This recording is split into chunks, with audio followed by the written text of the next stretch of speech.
BSL Hanumantharao గారు వ్రాసిన ఆంధ్రుల చరిత్ర పుస్తకం నుండి విజయనగర యుగం విశేషాలను ఇప్పుడు మీరు వినబోతున్నారు.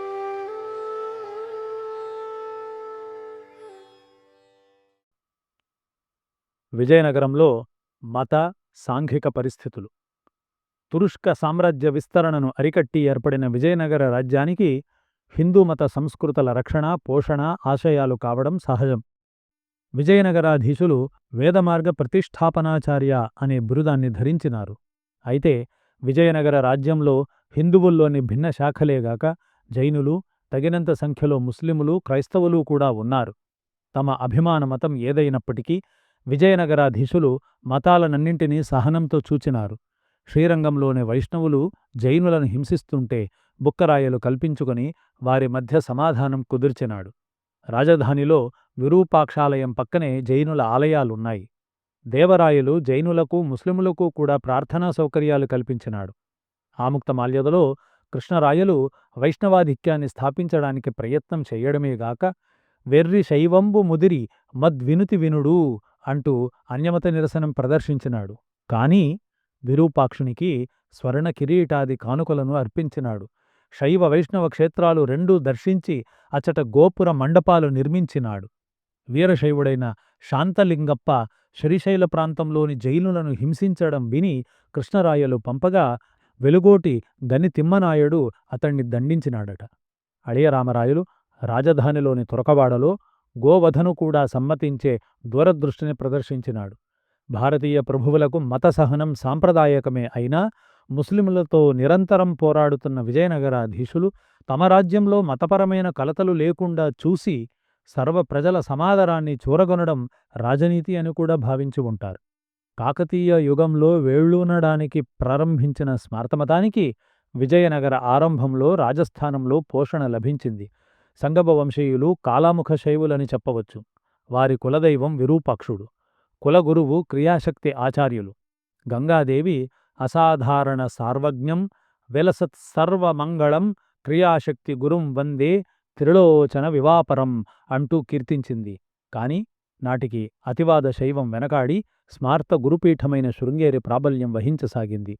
అందుచేతనే హరిహరుడు సోదరులతో సహా శృంగేరి దర్శించి మఠాధిపతి అయిన విద్యాతీర్థులకు దానధర్మాలు చేసి ఆశీస్సులు పొందినాడు. రాజధానిలో విరూపాక్షాలయం కేంద్రంగా స్మార్థమఠ శాఖ ఏర్పడింది. వైదిక విద్యలో కూలంకష పాండిత్యం ఉన్న మాధవాచార్యులు బుక్కరాయల మంత్రి. మాధవాచార్యులు, అతని తమ్ముడు శాయణాచార్యులు వేదాలకు, స్మృతులకు భాష్యాలు వ్రాసినారు. బుక్కరాయల చివరి రోజుల్లో స్మార్తపీఠాధిపతి అయిన విద్యారణ్యులు ప్రాబల్యం వహించినాడు. మాధవాచార్యులు, విద్యారణులు ఒక్కరే అనే బలమైన వాదం ఉంది. కాని ఆ వాదానికి బలవత్తరమైన అభ్యంతరాలు సైతం ఉన్నాయి. కేవలం శంకరాచార్యుల అద్వైత వేదాంత విధానమే కాక మాధవాచార్యులు కర్మమీమాంసా పద్ధతిని పునరుద్ధరించడానికి ప్రయత్నించినాడు. అతడు మహాక్రతూనాం అహర్త, ప్రతివసంత సోమయాజి ఈ విధానాన్ని వివరిస్తూ జైమినీయ న్యాయమాలా విస్తర, యజ్ఞతంత్ర సుధానిధి అనే గ్రంథాలను రచించినాడు. ఈ యుగ ప్రముఖ అద్వైత ప్రవర్తకులలో అప్పయ్య దీక్షితులు చివరివాడు. ఈయన 1520 నుండి 1593 మధ్య జీవించాడు. బహుగ్రంథకర్త. రెండో వెంకటపతి రాయల ఆస్థానంలోనివాడు. అయితే నాటి ప్రధాన సమస్య రాజకీయంగానే కాక మత సాంస్కృతిక పరంగా కూడా ఇస్లాం వ్యాప్తిని అరికట్టడం.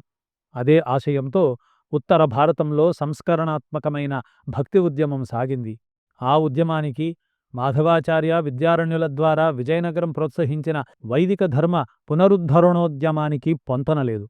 సంస్కృతంలో సంతరించిన వేదభాష్యాల ద్వారా ప్రజానీకంలో హిందూమత సందేశంలో విశ్వాసం బలపరిచి ఇస్లాం సవాలును ఎదుర్కోగల శక్తి స్థైర్యాలను వారికేమాత్రం ఈ ఉద్యమం ఇవ్వగలిగిందో అనుమానం.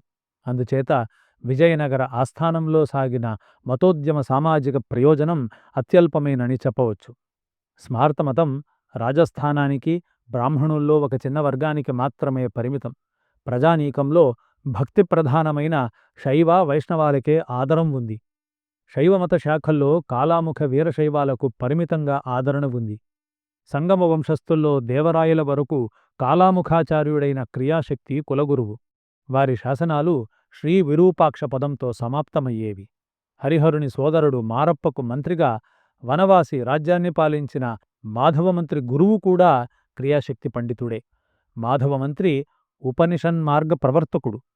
స్థూలంగా ఆలోచిస్తే వైదిక మార్గం కర్మ మార్గం, ఉపనిషన్మార్గం జ్ఞాన మార్గం. రెండో దేవరాయలు వీరశైవాగమ సంపన్నుడు. క్రమంగా తీవ్రవాద శైవ శాఖలు శ్రీశైలం, త్రిపురాంతకం వంటి ప్రదేశాల్లో ఆలయాలకు మఠాలకు మాత్రమే పరిమితమైనట్లు కనిపిస్తుంది. నాటి సాహిత్యంలో సిద్ధ, కాపాలిక శాఖల ప్రసక్తి కూడా ఉందిగాని వారి ప్రభావం సమాజం మీద చాలా స్వల్పం. విజయనగర యుగంలో వైష్ణవం రాజాదరణతో ఎక్కువగా ప్రచారమయ్యింది. ద్వైత, విశిష్టాద్వైత పరంగా వైష్ణవంలో రెండు ప్రధాన శాఖలున్నాయి. ద్వైతమత స్థాపకుడు మధ్వాచార్యులు. ఆంధ్రదేశ పర్యటనలో మధ్వాచార్యులు గోదావరి తీరంలో శ్యామశాస్త్రి, శోభనభట్టులను శిష్యులుగా స్వీకరించినాడని, వారే నరహరితీర్థ, పద్మనాభతీర్థులని ఒక గాథ ఉంది. మధ్వాచార్యుల అనంతరం పద్మనాభతీర్థులు ద్వైత గురుపీఠం అలంకరించినాడు. నరహరితీర్థులు శ్రీకూర్మం కేంద్రంగా ఆంధ్ర, కళింగ ప్రాంతాల్లో మాధ్వమత ప్రచారం చేసినాడు. వైష్ణవ సంప్రదాయ గ్రంథాల నుండి అక్షోభ్యతీర్థులకు, విద్యారణ్యులకు వాగ్వాదం జరిగినట్టు తెలుస్తుంది. ఏమైనా విజయనగరంలో ప్రసిద్ధ ద్వైతాచార్యులు వ్యాసతీర్థులు. సాళువ నరసింహునికి అతడు గురువు.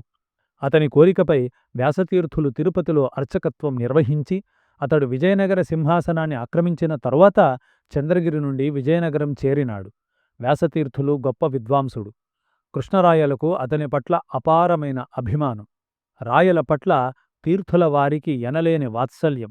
ఇంతటి రాజాదరణ లభించినప్పటికీ సనాతన సంప్రదాయ ప్రియత్వం వల్ల మాధ్వమతం కూడా జనాదరణ పొందక బ్రాహ్మణుల్లో అత్యల్ప వర్గానికి మాత్రమే పరిమితమయ్యింది. విశిష్టాద్వైతపరమైన శ్రీవైష్ణవంలో వడగల శాఖ ఆంధ్రదేశంలో ప్రచారమైంది. సాళువ నరసింహుని కాలం నుండి వైష్ణవానికి రాజాస్థానంలో బలం చేకూరింది. నాటి వైష్ణవ కుటుంబాలలో తాళ్లపాక, తాతాచార్య కుటుంబాలు ప్రసిద్ధాలు. తాళ్లపాకవారు తిరుపతిలోనే ఉండేవారు. కవులు, వాగ్గేయకారులు. తాతాచార్య కుటుంబం వారు తుళువ, ఆరవీడు వంశాలకు కులగురువులైనారు. కృష్ణరాయలు గోవిందదేశకుని తొలగించి తాతాచార్యులను రాజగురుపీఠంలో నిలిపినాడు. వైష్ణవంలో పుష్టి పద్ధతికి ప్రవర్తకుడైన వల్లభాచార్యులు కృష్ణరాయల ఆస్థానాన్ని దర్శించినాడని, అతనికి వ్యాసతీర్థులకు వాగ్వాదం జరిగిందని ఒక సంప్రదాయం ఉంది. కృష్ణరాయల ఆస్థాన కవి అయిన పెద్దనక గురువు షటకోపయతి. అడియరామరాయలకు కూడా తాతాచార్యులే గురువు.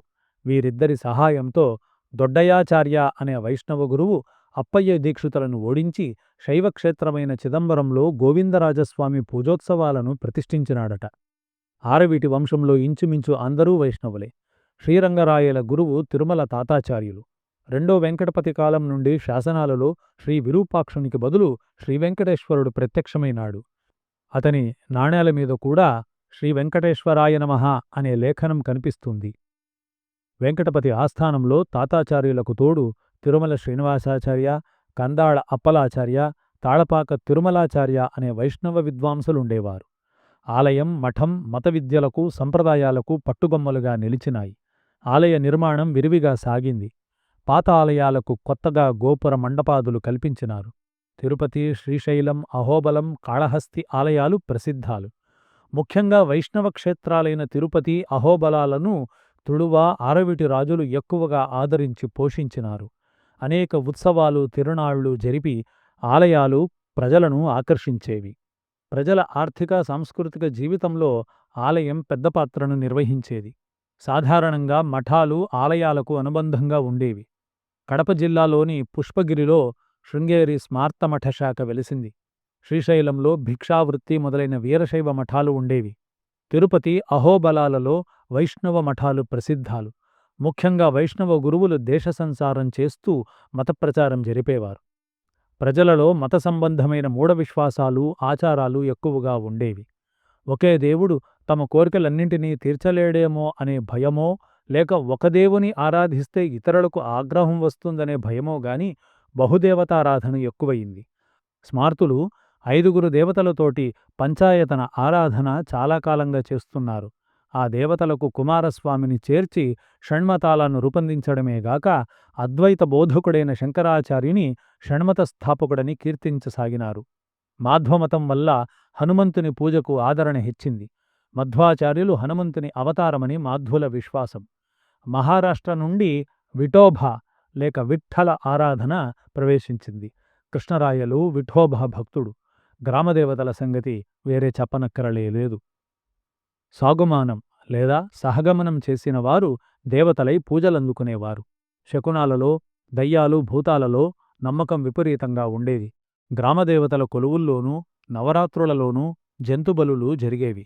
విజయనగరంలో నవరాత్రులలో ప్రతిరోజు 24 దున్నలు, 150 మేకలు, చివరి రోజున 250 దున్నలు, 400 మేకలను బలి ఇస్తారని పేస్ వ్రాసినాడు. జనులు రకరకాల మొక్కులు మొక్కి వానిని జాతర్లలో తీర్చేవారు. వానిలో సిడమెక్కి ఆడడం, వీపుకండ బలి ఇవ్వడం, అరటి ఆకు చెరగకుండా నడవడం, నిప్పులపై నడవడం, నిప్పుగుండంలో ప్రవేశించడం, నోటి తాళాలు ఇవ్వడం వంటి వికృతములైన క్రూరాచారాలు కూడా ఉండేవి. రాజధానిలో శివరాత్రి నాడు సిడమెక్కేవారని, రథోత్సవంలో రథానికి ఉన్న ఇనుపగాలాలకు వీపు చర్మం గుచ్చి వేళ్లాడుతారని నికోలే కాంటి వర్ణించినాడు. అపారమైన కష్టనష్టాలను, దోపిడీ దొంగల ఉపద్రవాలను లక్ష్యం చెయ్యక కాశీ, ప్రయాగ, చిదంబరం, శ్రీరంగం, రామేశ్వరం, శ్రీశైలం, తిరుపతి, కాళహస్తి, అహోబలాల తీర్థయాత్రలకు ప్రజలు వెళ్లేవారు. తిరుపతి కొండకు వెళ్లేవారు వింతమొక్కులు మొక్కుకునేవారు. అనశన వ్రతముచే అత్యల్ప కార్యంబునన్ కనుపట్టు నోరి బీగములవారు దైహికాయాసంబు దలపక దొర్లుచూ నడతెంచు పొరలు దండంబులవారు తిరుపతి యాత్రికుల్లో ఉన్నట్లు చంద్రభాను చరిత్రలో తరిగొప్పుల మల్లన్న వర్ణించినాడు. భిన్నమత శాఖల మధ్య శైవ వైష్ణవాలు, అద్వైత విశిష్టాద్వైతాలు తీవ్ర చర్చలు, వాగ్వాదాలు జరుగుతూ ఉండేవి. పరస్పరం దూషించుకునేవారు. అవకాశం లభించినప్పుడల్లా నిందారోపణ చేసుకునేవారు. కృష్ణరాయలంతటి వాడు ఆరాధ్య దేవుళ్లను అంటే శైవ గురువులను పతితులు అని శ్రీరంగనాథునిచే అనిపించినాడు. ఆముక్తమాల్యదలో విష్ణుమూర్తి పాండ్యరాజును గురించి లక్ష్మీదేవికి ఫిర్యాదు చేస్తాడు. వెర్రి శైవంబు ముదిరి మద్వినుతి వినడు అని. మాయావాదులు ఆత్మీయ దుర్వ్యభిచారం బదిమేరువంతైన మాయన్ మిథ్యలేదండ్రు పెల్లభియోగంబు రన్య దుష్కృతము ఘోరంతైన కొండంతగా అని విప్రనారాయణ చరిత్ర చెబుతున్నది. సనాతన ధర్మ పునరుద్ధరణ ఆశయమైన విజయనగరంలో వర్ణ వ్యవస్థ బలపడే అవకాశం ఎక్కువ. ఆదిమ వర్ణధర్మాలు చాలా వరకు నశించినప్పటికీ వర్ణ వ్యత్యాసాలు, తత్ఫలితంగా వైషమ్యాలు పెరిగినాయి. బ్రాహ్మణుల్లో పూజారులు, మఠాధిపతులు, భూస్వాములు, ఉద్యోగులు, వర్తలు, భోక్తలు అనే వర్ణాలు ఉన్నట్టు బార్బోజా, పేస్ వంటి పాశ్చాత్య యాత్రికులు గమనించినారు. కృష్ణరాయల కాలం వరకు బ్రాహ్మణులు ఎక్కువ సంఖ్యలో మంత్రులుగా, దండనాయకులుగా విజయనగరానికి సేవ చేసినారు. కాని క్రమంగా బ్రాహ్మణులు వ్యవసాయ వృత్తిని అవలంబించసాగినారు. కొందరు నీచవృత్తులకు దిగి అపహాస్యాల పాలైనారు. చివరి వర్గాన్ని గురించి వీరు భోజనం మినహా ఏ ఇతర పని చెయ్యరు అని బార్బోజా వ్రాసినాడు.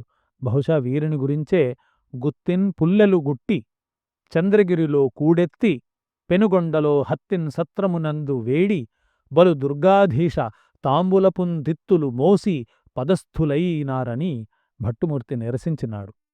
శివాలయాల్లోని అర్చకులు తంబళవారు, నంబివారు విష్ణు ఆలయంలోని పూజారులు. ఉభయులు అనేక విధాల దేవద్రవ్యం హరిస్తారని వారి పట్ల ప్రజలకు సదభిప్రాయం ఉండేది కాదు. క్షత్రియులు నామామాత్రులు. దేశీయ వాణిజ్యం చాలా వరకు వైశ్యులు నిర్వహించినారు. వీరిలో నీతి నియమాలు మృగ్యమైనాయి. వీరి రిత్తభక్తి గురించి, వీరు చేసే మోసాల గురించి నాటి కావ్యాలలోనూ చాటువుల్లోనూ చాలా సమాచారం లభిస్తుంది. పంచాణం వారు దొంగ సొమ్ము కొనేవారని, రక్షక భటులు వారి ఇండ్లపై నిఘా వేసి ఉంచేవారని తెలుస్తుంది. కంచును వెండియు రాగియు కాంచనమును మౌక్తికాదికములగు మణులన్ పంచాణము వారింటికి కొంచక కొనివత్తు రమ్ముకొనుటకు చోరుల్ అని వైజయంతి విలాసం చెబుతోంది. రెడ్లు, వెలమలు తమ రాజకీయ ప్రాముఖ్యం కోల్పోయినారు. కృష్ణరాయల అనంతరం కమ్మవారు అంటే రావెళ్ళ, పెమ్మసాని మొదలైన కుటుంబాల వారు సేనానులుగాను, సామంతులుగాను ప్రాబల్యం వహించసాగారు. సమాజవ్యాప్తంగా అనేక దురాచారాలు ప్రబలినాయి. ప్రభు, ధనిక వర్గాలలో శృంగార ప్రియత్వం, భోగలాలసత్వం ఎక్కువయింది. బహుభార్యాత్వం సర్వసాధారణమయ్యింది. వివాహాలు ఆడంబరంగానే జరిగేవి. కన్యాశుల్కం, వరశుల్కం విపరీతంగా ఉండేవి. రెండో దేవరాయలు బ్రాహ్మణులను సమావేశపరిచి కన్యాదాన విధానమే అనుసరిస్తామని వారిచేత ప్రతిజ్ఞ చేయించినాడు. ఆడపిల్ల పెళ్లిని భారంగా తల్లిదండ్రులు పరిగణించేవారు. కొన్ని సందర్భాలలో భూములు అమ్మి పెళ్లి చేయవలసి వచ్చేది. వేశ్యాలంపటత్వాన్ని గురించి వేరే చెప్పనక్కరలేదు. ఉంపుడు కత్తే హోదాకు చిహ్నం కాసాగింది. ముఖ్యంగా రాజవేశ్యలకు ప్రత్యేక గౌరవం ఉన్నట్లు పాశ్చాత్య బాటసారులు కూడా గుర్తించినారు. నాటి సాహిత్యం నిండా వేశ్యల మోసాలు, ధనార్జనోపాయాలు కనిపిస్తాయి. భూములు, వస్తువులు కుదవబెట్టి డబ్బు వడ్డీకి తీసుకునే పద్ధతి ఎక్కువయింది. సాధారణంగా తాకట్టు, వడ్డీ వ్యాపారం కోమట్లు చేసేవారు. సతీ సహగమనం అక్కడక్కడా కనిపిస్తుంది. రాయల అంతఃపురంలోని స్త్రీలలో కొన్ని వందల మంది అతనితో సహగమనం చేయడానికి సిద్ధం అని కాంట్రే వ్రాసినాడు. భర్త శవంతో పాటు భార్యను పూడ్చిపెట్టే ఆచారం తెలుగువారిలో ఉన్నట్లు మ్యూనిజ్ కథనం. వీరశైవుల్లో బహుశా ఇటువంటి సంప్రదాయం ఉండి ఉంటుంది. మద్యపానం ఎక్కువయింది. దానికి ధూమపానం తోడయింది. అన్ని తరగతులలోనూ రకరకాల జూదం సర్వసామాన్యమై అనేక బాధలకు కారణమయ్యింది. వేషధారణలో తురుష్క, పాశ్చాత్య సంప్రదాయాలు ప్రవేశించినాయి. సమాజంలో వర్ణవైషమ్యాలు కూడా బలపడసాగినాయి. కృష్ణరాయల వంటి ప్రభువే రెడ్లను పరిహసించినాడు గదా. తమ నీచవృత్తులచే, విద్యాహీనతచే బ్రాహ్మణులు గౌరవం కోల్పోయినారు. ఇతర వర్ణాల వారు విద్యావంతులై బ్రాహ్మణాధిక్యతను ధిక్కరించసాగినారు. ఈ విజయనగర యుగానికే చెందినదని విమర్శకులు భావిస్తున్న చంద్రశేఖర శతకం నిండా ఈ నిరసన కనిపిస్తుంది. అందులో ఒక పద్యంలో శూద్రవర్ణజుడు నన్ను సదించె బాబు సిననాడు తమాసగ భాగవతంబు రామాన్నము భారతంబును తమాముగా కిందివి ముందె వచ్చే నేనెన్ని సదుండగానే బవుయెత్తుము నోరిక బాపనోండ్లు నాకన్నను లొజ్జటండ్రు అని ఫిర్యాదు చేస్తాడు. మత సాంఘిక కార్యకలాపాలలో శూద్రుడు బ్రాహ్మణులతో సమాన హక్కులు కోరసాగినారు. రెండవ వెంకటపతి కాలంలో అంటే 1596వ సంవత్సరంలో ముద్దు కృష్ణప్ప నాయకుని సమక్షాన కండయ్య దేవరను వృద్ధాచలానికి ప్రభువుగా ఒక శూద్ర పురోహితుడు అభిషేకించినట్లు శాసన సాక్ష్యం ఉంది. 17వ శతాబ్దం ఆరంభంలో జీవించిన వేమన అన్నట్టు శూద్రతనము పోయే శూద్రుడగానని ద్విజుడనుకొనుటెల్ల తెలివిలేమి ఇత్తడెసగు పసిడి ఈడనవచ్చున త్రాడు మెడను వేసి తనదు శూద్రత్వంబు పోయెనెనడిదెల్ల బుద్ధిలేమి మనసు నిలక త్రాడు మరివన్నె తెచ్చునా అనే పద్యాలను బట్టి వేమన కాలానికే శూద్రులు యజ్ఞోపవీతం ధరించడం మొదలుపెట్టినారని, పౌరోహిత్యం ప్రారంభించినారని భావించడానికి అవకాశం ఉంది. ఈ చైతన్యం వల్ల వర్ణవైషమ్యాలు పెచ్చుపెరిగినవే కాని సమసిపోయి జాతి సమైక్యం కాలేకపోయింది. విద్యలు, భాషలు, కళలు. ప్రజల్లో విద్యాభివృద్ధికి ప్రభుత్వం ప్రత్యక్షంగా శ్రద్ధ వహించేది కాదు. అధిక సంఖ్యాక జనులు నిరక్షరాస్యులే. విద్యలో ఆసక్తి ఉన్నప్పటికీ సక్రమమైన పాఠశాలలు లేవు. గ్రంథాలు కూడా సులభంగా లభ్యమయ్యేవి కావు. అనాదిగా పేరొందిన బ్రాహ్మణుల్లో సైతం విద్య పట్ల నిర్లక్ష్యం ఏర్పడింది. ఒక విప్రయువకుని పట్ల నిగమశర్మాభిధానంబు నేతి బీరకాయ వలె అయథార్థమయ్యిందని పాండురంగ మహాత్మ వృత్తాంతం. అగ్రహారాల్లో, మఠాల్లో, ఆలయాల్లో విద్యాబోధన జరుగుతూ ఉండేది. ఈ సంస్థలకు జ్యోతిష, ఆయుర్వేద మొదలైన శాస్త్ర పండితులకు అగ్రహారాలు, మాన్యాలు ఇచ్చి ప్రభువులు పరోక్షంగా విద్యలను ప్రోత్సహించినారు. ఇతర గ్రామాల్లో మధుకర వృత్తితో జీవిస్తూ విద్యార్థులు విద్యను అభ్యసించేవారు. తమ ఇండ్లలోనే ఉచితంగా భోజనం పెట్టి విద్యను బోధించే ఉదారులైన ఉపాధ్యాయులు లేకపోలేదు. వేదాంగాలు, పురాణ ఇతిహాసాలు, తర్క, వ్యాకరణ, జ్యోతిష, ఆయుర్వేద, న్యాయ, మీమాంస దర్శనాలు మొదలైన సాంప్రదాయిక విద్యలను బ్రాహ్మణులు అభ్యసించేవారు. రాజోద్యోగాలు ఆశించిన వారు గణిత, జ్యోతిష శాస్త్రాలు, రాజనీతి, భిన్న లిపులు మొదలైన వాటిల్ని అభ్యసించేవారు. కరణంబు కొడుకు ముందర కరణిక ధర్మంబునందు కడుకుశలుండై ధరణిగల విద్యలన్నియు బరువడి నెరుగంగవలయు బనిలేకున్నన్ అని సకల నీతి సమ్మతం. సరులు గృచ్చిన ఎట్లు వెరసులు చక్కగా విశదముగా వ్రాయడం పట్ల అభిమానం ఉండేది. రాజసభల్లో వాగ్వాదాలు, విద్యాపరీక్షలు జరిగేవి. రాజులు యోగ్యతాపత్రాలు బహుశా తామ్రపత్రాల మీద వ్రాయించి ఇచ్చేవారు. మఠాల్లోనూ పండితుల ఇండ్లలోనూ పుస్తక భాండాగారాలుండేవి. శృంగేరిపీఠ పుస్తక భాండాగార ఉద్యోగి, పౌరాణిక కవి కృష్ణభట్టును రెండో బుక్కరాయలు ఈనాములు ఇచ్చి గౌరవించినాడు. నాటివి చాలా వరకు తాళపత్ర గ్రంథాలే. రాగిరేకులపై కూడా వ్రాయడం ఉంది. తాళ్లపాక అన్నమాచార్యులు తన కీర్తనలను రాగిరేకులపై వ్రాయించి సరస్వతీ భాండారంలో భద్రం చేసినాడు. దక్షిణదేశ చరిత్రలో మరి ఏ యుగం కూడా విజయనగరాధీశుల పోషణలో జరిగినంతటి సాహిత్య పరిశ్రమ జరగలేదనడం అతిశయోక్తి కాదు.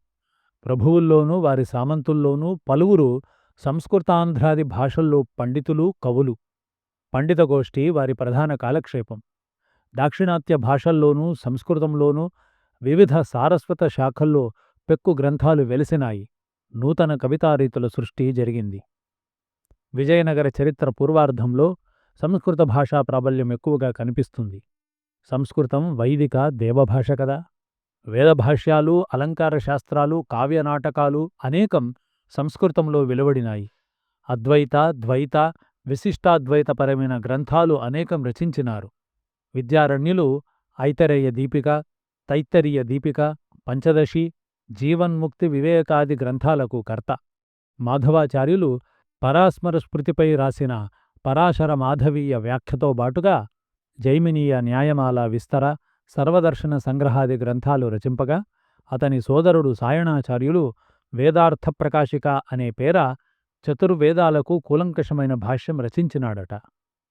తంజావూరు రఘునాథరాయల మంత్రి, అద్వైత విద్యా విచార బిరుదాంకితుడైన గోవింద దీక్షితుల కొడుకు వెంకటమఖి బోధాయన శ్రౌత సూత్రాలకు భాష్యము, శుల్బమీమాంస అనే గ్రంథము రచింపగా, అతని తమ్ముడు లింగాధ్వరి వేదార్థ తత్వనిర్ణయాన్ని రచించాడు. సాయణ మాధవాచార్యుల సమకాలీకుడైన వేదాంత దేశికుడు తత్వటీక, తాత్పర్యచంద్రిక, న్యాయసిద్ధాంజనముల ద్వారా విశిష్టాద్వైత సిద్ధాంతానికి బలం చేకూర్చినాడు. ఇక ద్వైతపరంగా వ్యాసతీర్థులు తాత్పర్యచంద్రిక, తర్కతాండవ, న్యాయామృతములను, వాదిరాజతీర్థులు మధ్వతంత్ర ముఖభూషణమును రచించినారు. శ్రీకంఠ పండితుడు వీరశైవపరంగా బ్రహ్మసూత్ర భాష్యం వ్రాయగా, దానిపై అప్పయ్య దీక్షితులు శైవార్క మణిదీపిక పేర వ్యాఖ్యానం రచించినాడు. మొదటి బుక్కరాయల కాలం వాడైన మాధవ మంత్రి సూత సంహితపై తాత్పర్య దీపికను, శైవ ఆమ్నాయ సారాన్ని రచించాడు. ఈ విధంగా భిన్న మత శాఖల్లో వెలువడిన సాహిత్యం యొక్క లక్ష్యం అన్య సిద్ధాంత ఖండనం, స్వీయ సిద్ధాంత ప్రతిష్టాపనం. ఈ యుగ కావ్యాలలో వేదాంత దేశికుడు రచించిన యాదవాభ్యుదయ, రామాభ్యుదయాలు మొట్టమొదటివి. వేదాంత దేశికుడిని కవితార్కిక సింహ అని సమకాలీకులు పిలిచినారు. భోగనాథుడు త్రిపుర విజయ, రామోల్లాస కావ్యాలు రచించినాడు. రెండవ దేవరాయలు మహానాటక సుధానిధి అని, అతని కాలంవాడే అయిన ఉద్దండ కవి మల్లికా మారుత నాటకాన్ని రచించినట్లు తెలుస్తుంది. నాటి సారస్వత చరిత్రలో కవయిత్రుల రచనలు, చారిత్రక రచనలు విశిష్ట లక్షణాలు. వీటిలో గంగాంబ వ్రాసిన మధురా విజయ కావ్యం సుప్రసిద్ధం.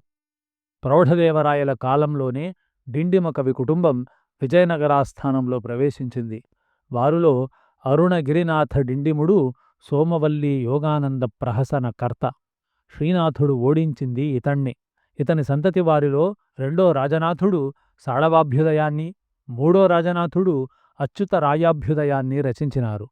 కృష్ణరాయలు జాంబవతీ కళ్యాణం మొదలైనవి రచించినాడు.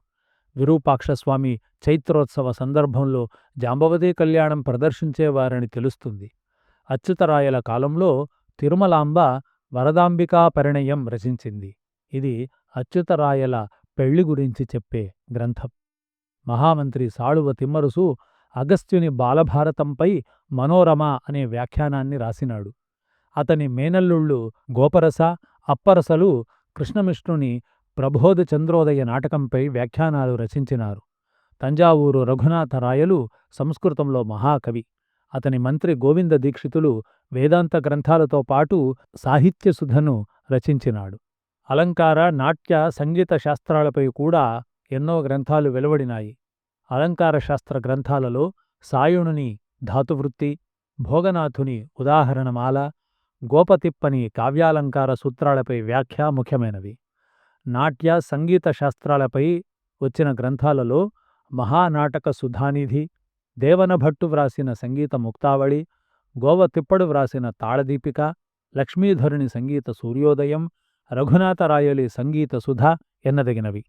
రఘునాథరాయలు జయంతసేన, రామానందములు అనే కొత్త రాగాలను సృష్టించడమే కాక రఘునాథ విలాసమనే కొత్త నాట్య పద్ధతిని కూడా రూపొందించినాడు.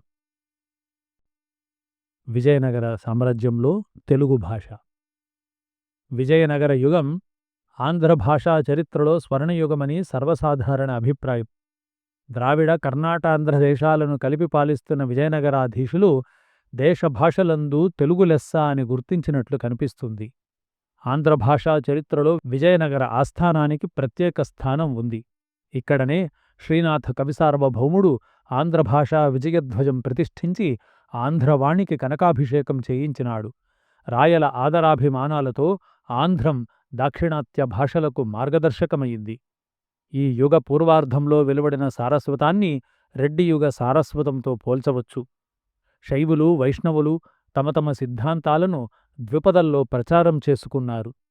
మతేతరములు, నీతిబోధకములు అయిన పంచతంత్రం వంటి కథానిక కావ్యాలు సైతం వెలువడినాయి. కృష్ణరాయల నుండి మార్పు వచ్చింది. నాటికి ముస్లిం దండయాత్రలు వెనకాడి రాజ్యం ప్రశాంతంగా అభివృద్ధి చెందసాగడమే ఈ మార్పుకు కారణమని చెప్పవచ్చు. ప్రబంధ పరమేశ్వరునిలో బీజప్రాయంగా కనిపించి శ్రీనాథ, పినవీరభద్రులు పోషించిన ప్రబంధ ప్రక్రియ కృష్ణరాయల కాలంలో వికసించింది. ఊహాశక్తికి, వర్ణనా సామర్థ్యానికి, భాషా వైచిత్ర్య ప్రదర్శనకు ప్రబంధ ప్రక్రియ మంచి అవకాశం కలిగించింది. జైమిని భారతం, పాండురంగ మాహాత్మ్యం, కాళహస్తి మాహాత్మ్యం వంటి పురాణాలు సైతం ప్రబంధ శైలిలో నడిచినాయి. ఈ పరిణామ ఫలితంగా సారస్వతానికి, ప్రజాజీవితానికి సంబంధం లేకుండా పోయింది. వాస్తవానికి ప్రబంధ కవుల్లో నన్నయ్యలోని ఆధ్యాత్మికతగాని, తిక్కనలోని జాతీయ స్పృహగాని, శివకవుల్లోని సాంఘిక దృష్టిగాని లేదని చెప్పవచ్చు. శృంగారప్రియుడనే అపప్రథకు గురి అయిన శ్రీనాథుని కవిత్వానికి ఆంధ్ర క్షమామండలాఖండలుండైన వేమభూపతి కృపా వీక్షణంబు, వేదాద్రి నరసింహ విపులవక్షస్థలి, కల్హారమాలిక గంధలహరి కారణాలు. అంటే రాజభక్తి, దైవభక్తి ఈ రెండూ కూడా కారణాలు, ఉద్బోధకములు కాగా అల్లసాని పెద్దనకు రమణీ ప్రియదూతిక తెచ్చి ఇచ్చు కప్పురపు విడమాత్మకింపైన భోజనము ఎలమంచముంటే గాని కవిత్వం రాదట. కావ్య ప్రయోజనం చాలా వరకు ప్రభువుల సంతోషము, కవుల ఉదరపోషణ అయిపోయింది. రాక్షసి తంగడి యుద్ధంతో భాషా చరిత్రలో క్షీణయుగం ప్రారంభమై సారస్వత గుణం నీరసించింది.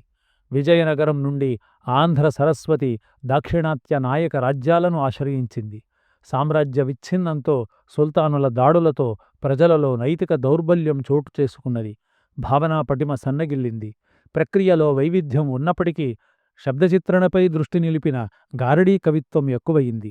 పచ్చి శృంగారం మితిమీరింది. నాజన సోమునితో విజయనగర ఆంధ్ర భాషా చరిత్ర ప్రారంభమవుతుంది. ఇతడు అష్టభాషా మహాకవి, కవిసార్వభౌముడు. రెండో బుక్కరాయలు ఈతనికి పంచాకల దిన్నె అగ్రహారంగా ఇచ్చి 1344వ సంవత్సరంలో సత్కరించినాడు. ఈతడు తన ఉత్తర హరివంశాన్ని హరిహరదేవునకు అంకితం చేసినాడు. పరిహాసాస్పద వాదమోదమదిరా పానంబునన్మత్తులై హరిమేలంచు హరుండుమేలంచు శైవ వైష్ణవులు చేసే వాదోపవాదాలను ఇతను నిరసించాడు. ఎర్రాప్రగడకు సమకాలీకుడై అతనితో బాటు పురాణాన్ని ఆలంకారిక శైలితో నింపినాడు. కవితాగుణంలో కవిత్రయం తర్వాత ఎన్నదగినవాడు ఈ నాచన సోముడు. 15వ శతాబ్దంలో విజయనగరంలో కంటే ఉదయగిరిలోని గజపతుల ఉద్యోగుల నుండి తెలుగు భాషకు ఎక్కువ ఆదరం లభించింది.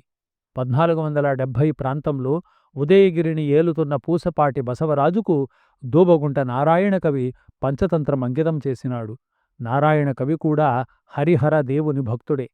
ఈ పూసపాటి బసవరాజుకు మంత్రిగా ఉన్న పెసరువాయ గంగన్నకు దగ్గుపల్లి దుగ్గన అనే కవి నాసికేతోపాఖ్యానాన్ని, నందిమల్లయ్య, ఘంట సింగయ్యలు ప్రబోధ చంద్రోదయాన్ని అంకితమిచ్చినారు. సంస్కృత నాటకాన్ని తెలుగు కావ్యంగా మొట్టమొదట రచించింది ఈ నంది మల్లయ్య, ఘంట సింగన అనే జంట కవులే. సాళువ నరసింహుని కాలంలో విజయనగర ఆస్థానంలో తెలుగు భాష నిలదొక్కున్నది. పిల్లలమర్రి పినవీరభద్రుడు జైమిని భారతాన్ని తెనిగించి రాయలకు అంకితం చేసినాడు. శాకుంతల నాటకాన్ని శృంగార శాకుంతలమనే పేర కావ్యంగా వ్రాసినాడు. బహుశా మల్లయ్య, సింగయ్య జంట కవులు ఇతనికి ఆదర్శమై ఉంటారు. పినవీరభద్రుడు వాణి నా రాణి అని చెప్పుకున్నాడట. నరసింహరాయలచే అగ్రహారాదులు పొందిన ప్రోలుగంటి చెన్నమంత్రి అష్టభాషా కవి. నారసింహ పురాణాన్ని ద్విపద కావ్యంగానూ, బాలభారతాన్ని వచనంగానూ, విష్ణు పురాణంలోని సౌభరి చరిత్రను యక్షగానంగానూ వ్రాసినాడు. తెలుగు భాషలో ఇప్పటికీ పేరు తెలిసిన ప్రప్రథమ యక్షగానంగా సౌభరి చరిత్ర, దాని రచయితగా ప్రోలుగంటి చెన్నయ్య మంత్రి ఆంధ్ర సాహిత్య చరిత్రలో ఒక విశిష్ట స్థానాన్ని అలంకరిస్తారు అని అన్నారు ఆరుద్రగారు. బహుశా ఉదయగిరిని సాళువ నరసింహరాయలు ఆక్రమించిన తరువాత మల్లయ్య, సింగయ్య జంట కవులు తుళువ నరసనాయకుని ఆశ్రయించి అతనికి అంకితంగా వరాహపురాణాన్ని వ్రాసిచ్చినారు. నరసింహరాయల కాలానికే తాళ్లపాక అన్నమాచార్యులు తిరుపతి చేరి పదరచన ప్రారంభించినాడు. ఇదే కాలంలో తెలంగాణ ప్రాంతంలో ఇద్దరు ప్రసిద్ధ కవులు కనిపిస్తారు.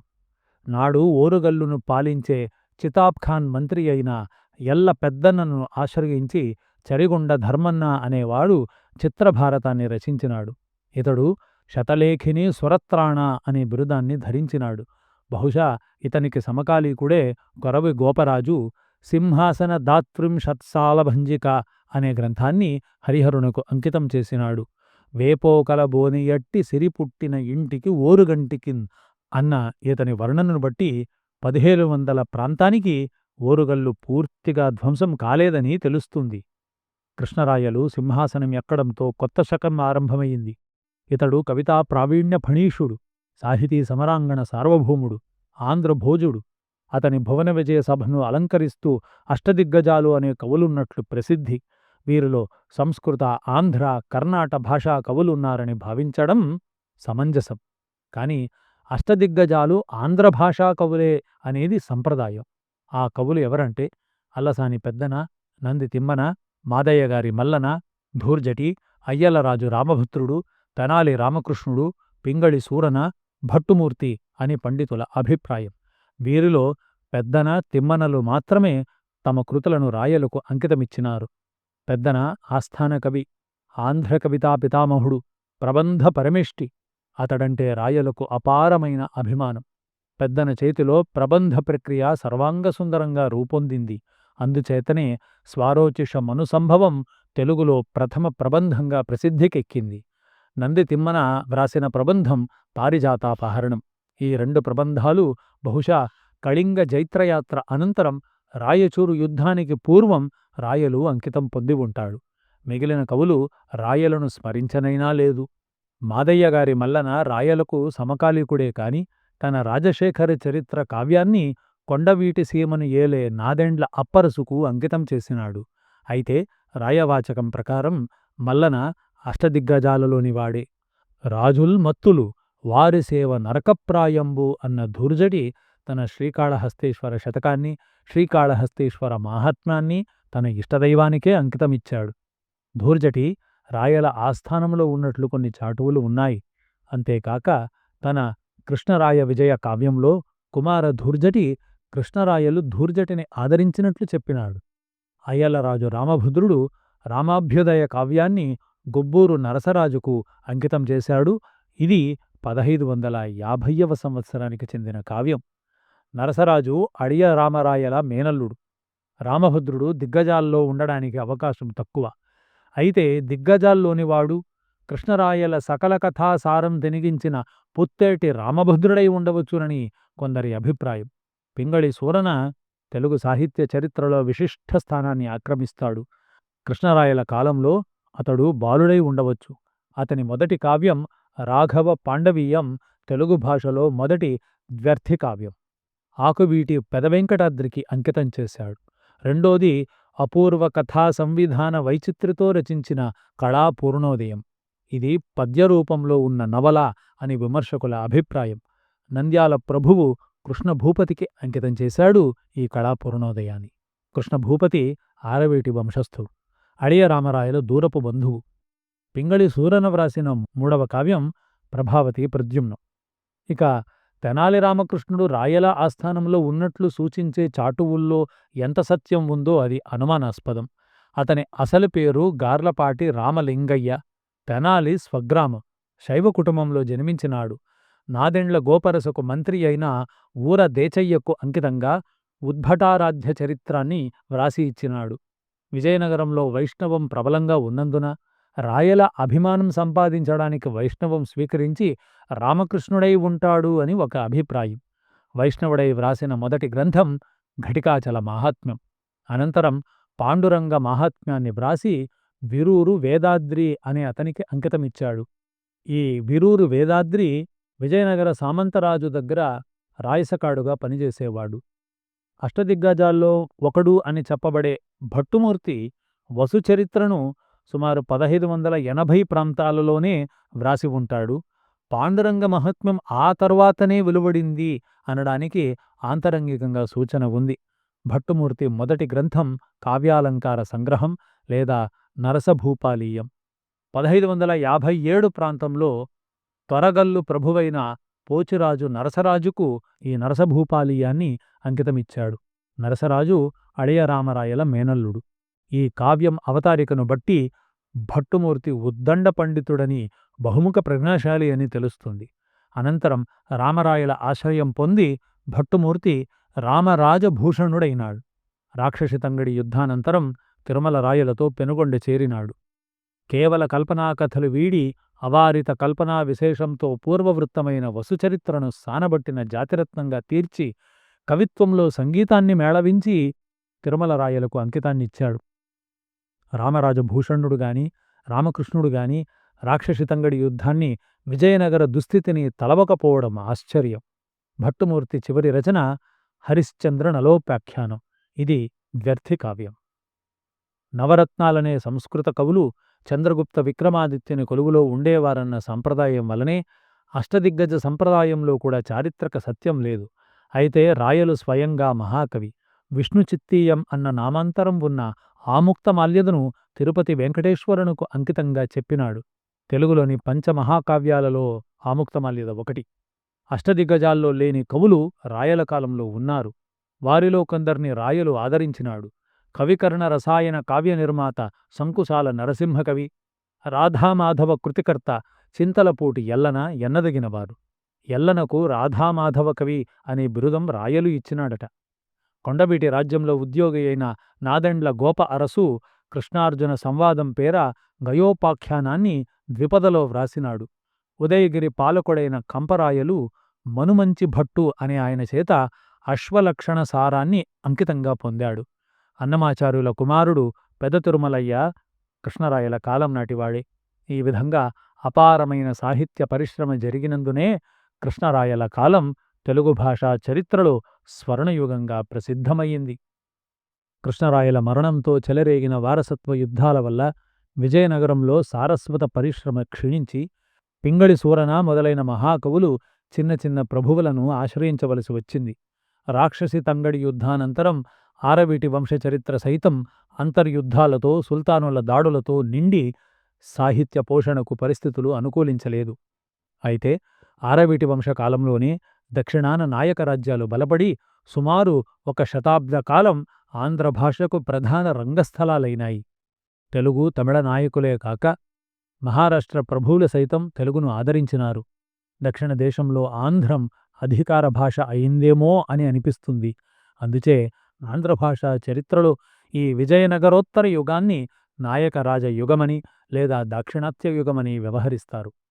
దాక్షిణాత్య యుగానికి ఆంధ్ర వాంగ్మయంలో కొన్ని ప్రత్యేక లక్షణాలు కనిపిస్తాయి.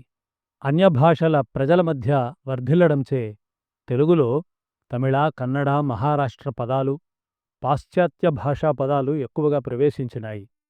శివకవుల యుగంలో వలె ప్రజలకు సన్నిహితములైన జాతీయాలతో, పలుకుబడులతో, చమత్కారాలతో కావ్యాలు తయారైనాయి. నాటి సాహిత్యంలో వైవిధ్యం ఎక్కువగా గోచరిస్తుంది. ప్రబంధాలు వెలువడినాయి.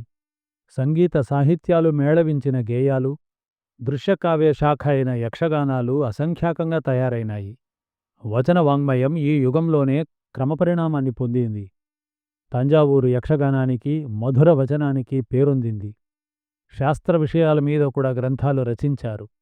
వననప్ప అనే కవి ఖడ్గలక్షణం పేర 132 ఆయుధాలను వర్ణిస్తూ పద్యకావ్యం రాసినాడు. నాటి వాంగ్మయం నిండా చారిత్రక సంఘటనలు, ఆర్థిక సాంఘిక పరిస్థితులను గురించిన వివరాలు కనిపిస్తాయి. అయితే దాక్షిణాత్య కవులలో శృంగార హాస్యరస ప్రియత్వం ఎక్కువ. విలాసవంతులైన ప్రభువుల అభిరుచిని బట్టి పచ్చి శృంగారాన్ని సృష్టించడమే వీరి కావ్యరచనకు ప్రయోజనమయ్యింది. కేవలం కళాదృష్టితో రచన సాగించారనడానికి వారి రచనల్లో ఉత్తమ కళాఖండాలు అనదగిన కావ్యాలు కూడా అరుదుగా కనిపిస్తాయి. అందుచేత పింగళి లక్ష్మీకాంతం గారి మాటల్లో చెప్పాలంటే, ఆ కావ్యాల్లో పెక్కింటికి ధర్మ సౌందర్య లోపం వాటిల్లింది, మరికొన్నింటికి కథా నిర్మాణమున బిగువు లేక సొంపు చెడినది. మరొక వైపున భావానికి వర్ణనకు కూడా ప్రాధాన్యం ఇవ్వని కేవల శబ్ద వైచిత్రితో కూడిన గారడీ కవిత్వం తయారయింది. ఇట్టి కవిత్వంలో రేవూరు కాళహస్తిదేవుడు చాలా సమర్థుడు.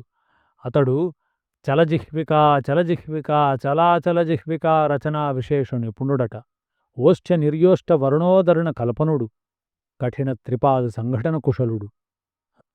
నాయక రాజ్యాలు ఏర్పడడానికి పూర్వమే దక్షిణ దేశంలో ఆంధ్ర భాష ప్రవేశించింది.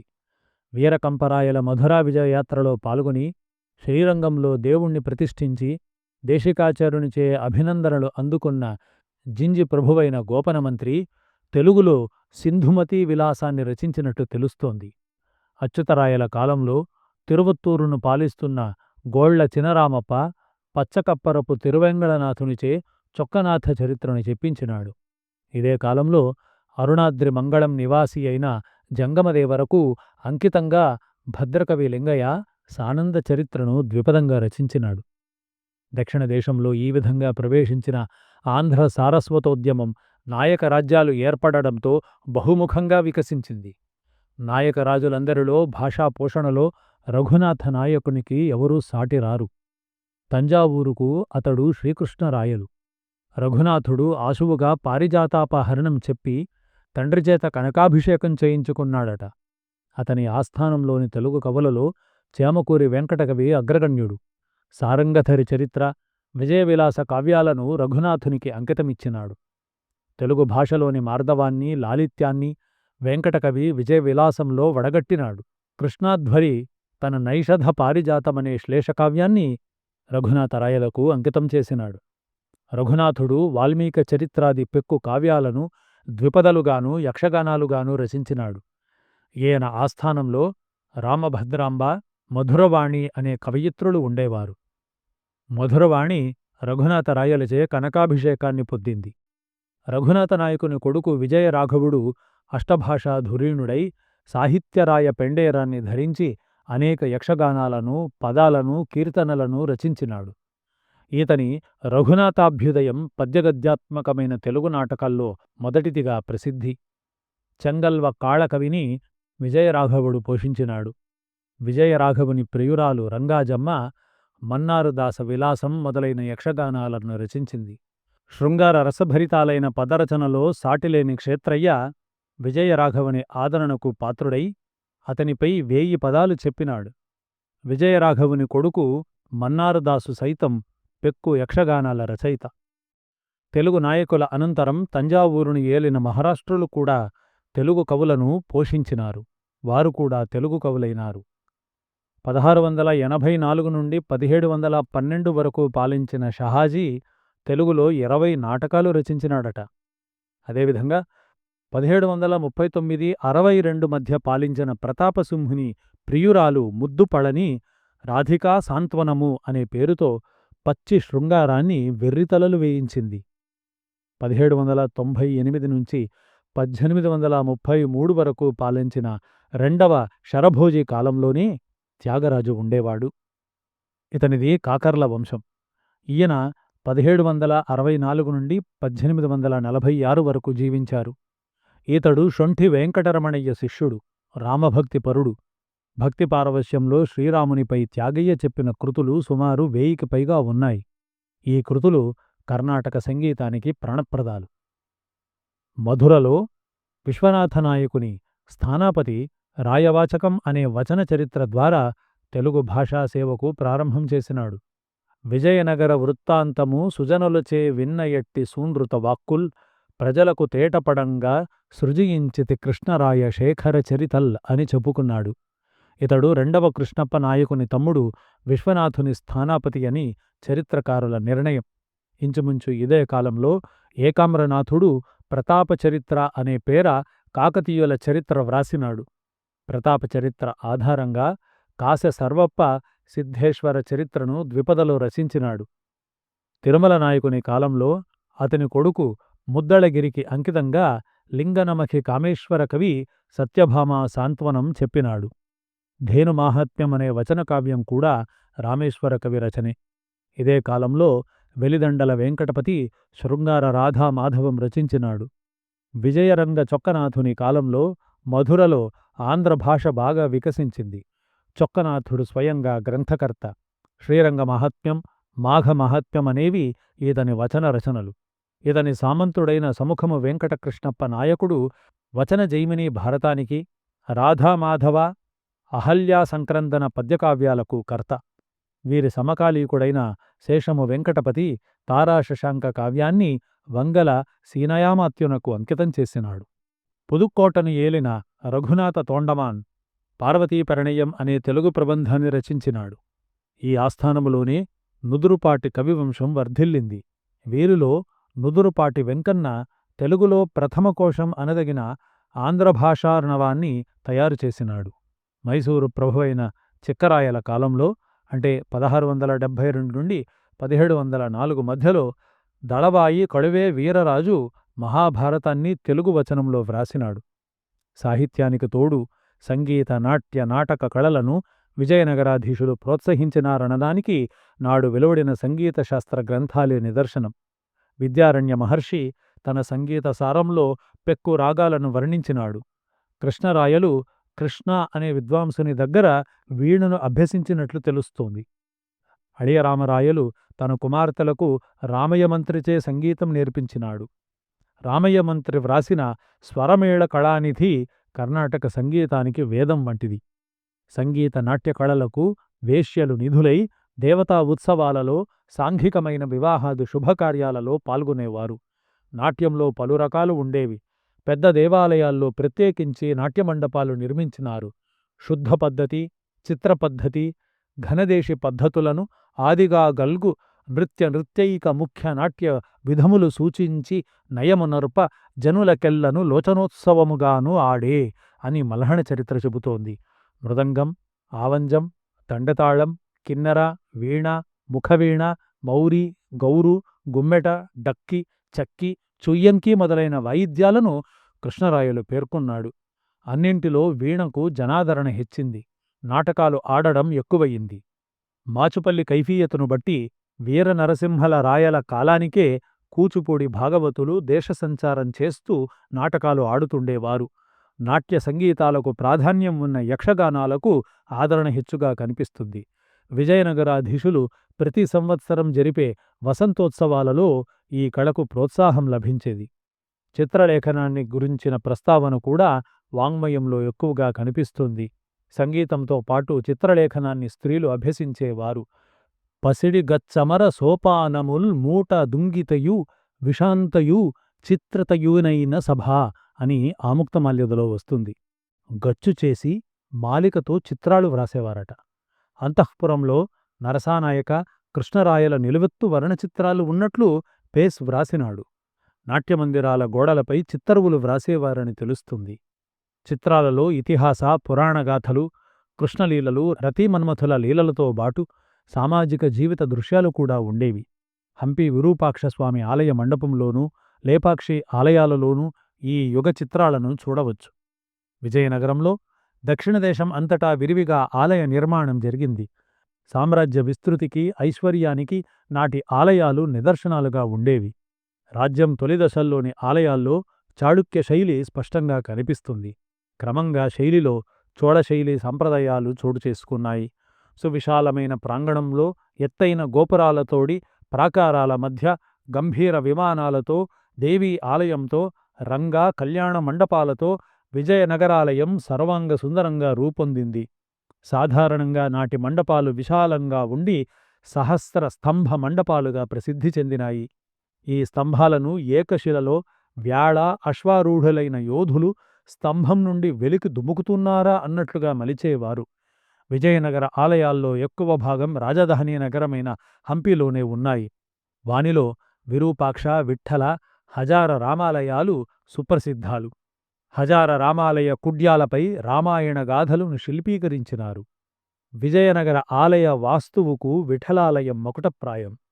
ఇందులోని కళ్యాణ మండపంలో 7 విభాగాలుగా మలచిన ఏకశిలా స్తంభాలు సప్తస్వరాలను పలుకుతాయి. ఈ మండపానికి ఎదురుగా రాతిరథం ఉంది. ఈ రథము, వినాయక, లక్ష్మీ నరసింహ విగ్రహాలు ఒకే శిలలో చెక్కిన పెద్ద శిల్పాలు. ఇవి గంభీర సౌందర్యానికి నిదర్శనలు. విజయనగర మందిరాలలో, ముఖ్యంగా పద్మమహల్లోనూ, పట్టపుటేనుగుల శాలలోనూ ముస్లిం వాస్తు ప్రభావం స్పష్టంగా కనిపిస్తుంది. ఆంధ్రదేశంలో పుష్పగిరి, తాడిపత్రి, లేపాక్షి, చంద్రగిరి, పెనుగొండ మొదలైన చోట్ల విజయనగర ఆలయాలు ఉన్నాయి. విజయనగరాధీశులు తిరుపతి, శ్రీశైలం, కాళహస్తి ఆలయాలకు గోపురాలు సమకూర్చినారు. అహోబలం, మార్కాపురం, సింహాచలాలలో మండపాలను నిర్మించినారు. వీటిలో తాడిపత్రి రామలింగేశ్వర ఆలయ గోపురాలు విఠలాలయ గోపురాల కంటే సుందరములైనవని విమర్శకుల అభిప్రాయం. తాడిపత్రి ఆలయాలు ఉబ్బెత్తు శిల్పసంపదకు, లేపాక్షి వీరభద్రాలయం వర్ణచిత్రాలకు నిధులు. విఠలాలయంలోని ఏకశిలా రథం వంటిది తాడిపత్రి ఆలయంలో కూడా ఉంది. లేపాక్షి బసవన్న అతిపెద్ద శిల్పం. సుందరమైన శిల్ప సంపదకు బేలూరు, హళేబీడుల ఆలయాలతో పోటీగా విజయనగర ఆలయాలలో నిలువగలిగినది ఒక తాడిపత్రే అని ఫెర్గ్యూసన్ అభిప్రాయం. ఎస్డబ్ల్యూ వాక్స్టాఫ్ మాటల్లో చెప్పాలంటే, నిధులు కట్టిన శిల్ప సంపద, వస్తు విన్యాస రచనలో, శిల్ప సామర్థ్యంలో, ఆత్మవిశ్వాసంలో విజయనగర శిల్పానికి జోడైన శిల్పం లేదని మనం చెప్పవచ్చు అని అన్నాడు. ఇంతవరకు మీరు బిఎస్ఎల్ హనుమంతరావు గారు వ్రాసినటువంటి ఆంధ్రుల చరిత్రలోని విజయనగర యుగం అనే అధ్యాయంలోని కొన్ని ముఖ్య భాగాలను విన్నారు. ఈ కార్యక్రమం మీకు నచ్చినట్టయితే, ఇందులోని అంశాలు ముఖ్యమైనవని మీకు అనిపిస్తే దయచేసి ఇతరులతో పంచుకోండి. అలా పంచుకోవడం ద్వారా అందరికీ ఉపయోగపడే చారిత్రక విజ్ఞానం ఎందరికో చేరవేసిన వాళ్ళు మీరవుతారు. ఇలా వీలైనంత ఎక్కువ మంది ప్రజలకు ఈ మంచి సమాచారాన్ని చేరవేయడంలో మీరు మాకు సహకరిస్తారని ఆశిస్తూ సెలవు తీసుకుంటూ ఉన్నాను. ఇట్లు మీ కడప రఘోత్తమరావు.